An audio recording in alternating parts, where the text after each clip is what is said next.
She says, I started dating a 42-year-old man 6 months ago. She's 39. He was the perfect verbal gentleman for the first 2 months. Visits, dates, calls, text messages, blah, blah, blah. And then he started to drop in the communication area and he started to be sporadic. He disappeared without a word for 3 whole weeks, y'all. She says that she showed up at an event and he looked as if he had seen a ghost. Then he called her out of the blue, not wanting to explain where he had been, but asking for financial assistance. That's what I said. Financial assistance. Ridiculousness. That's what that is. And then she puts, after lying about being employed, now he wants to be clingy, but he still won't explain where the hell he's been. He doesn't have his own place, but on some occasions he'll call and ask to come over. When I agree, he says, open the door. He outside the house already. No, I am not feeling that. She says, I am assuming that he's always casing my street to see if I'm having company. And to top it off, he always has an overnight bag. Really? Okay, interesting. No, I have not given him the money, she says. I have my own house, my own car, I have a job, and still I struggle. Please help. Recently, I had 2 anxiety attacks because of emotional stress. This brother is very active in church, but when he walks out the doors of the sanctuary, he is something else. My question to you is, what have you given him? You say you haven't given him any money, but what have you given him to kind of create this like fatal attraction type situation? Why you say it's fatal attraction? I mean, well, it's attraction that's totally overboard, totally unjustified, especially if you haven't given him any energy. But if you have given them energy, I wonder what type of energy you've given them. Have you slept with them, basically? That's what I would like to know.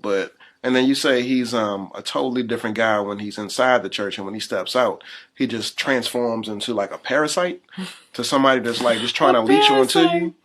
Nah, and that's another thing too. A lot of these men that be in the church, we've worked with a couple of them, and oftentimes we find. Don't stereotype now. I'm not, but oftentimes we find that brothers in the church be coming with some emotional baggage and some serious emotional baggage that will have you jacked up in your relationships. Don't be fooled by that. And it seems like in your situation, you're very clear that just because he's in the church don't really mean that he's really in the church, because he got some stuff that he's dealing with. But yeah, this is a crazy scenario right here. I would call the police, call your cousins, call your uncles. No, that's her. That's her man or something. Or maybe if it's not her man, she's dating him.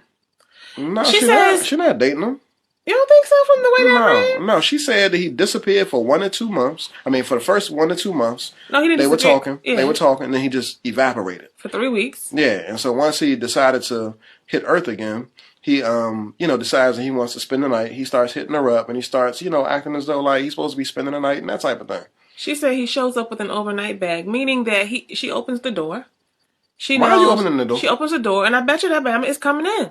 Okay, he's coming in. She's not keeping him out. He's spending time. And she says when he calls and says can he come over? And I say yes. She says when I say yes, then he says open the door. So she's saying yes, and I'm assuming that has happened on more than one occasion. Yeah, that's crazy. So this is what I want to say to you. You have listed out all of these problems, right? That relationship. All of these red flags. I guess you wanted to get some confirmation, my dear, that this is some foolishness. It is some ridiculousness. Yes, I mean, why would you be dealing with somebody with all of those kinds of issues who does not respect you enough to be able to be upfront with you and be transparent with you about where he is and what's going on as you all are just beginning to build a relationship, who calls you and says, can I come over? And then you say, yeah, he like knock, knock, who has the audacity.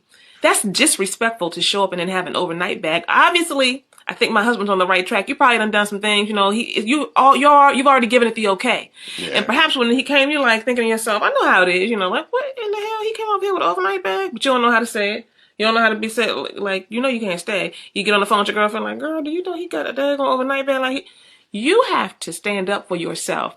You have to speak up and out for yourself. When you gotta do a better job of screening. Yeah, that's what you need to do. But look, when we start to accommodate other people who you really don't know him like that. And when we start to accommodate other people, it says more about us than it does about them. You're not doing it for him. You're not really trying to spare his feelings. It's just uncomfortable for you.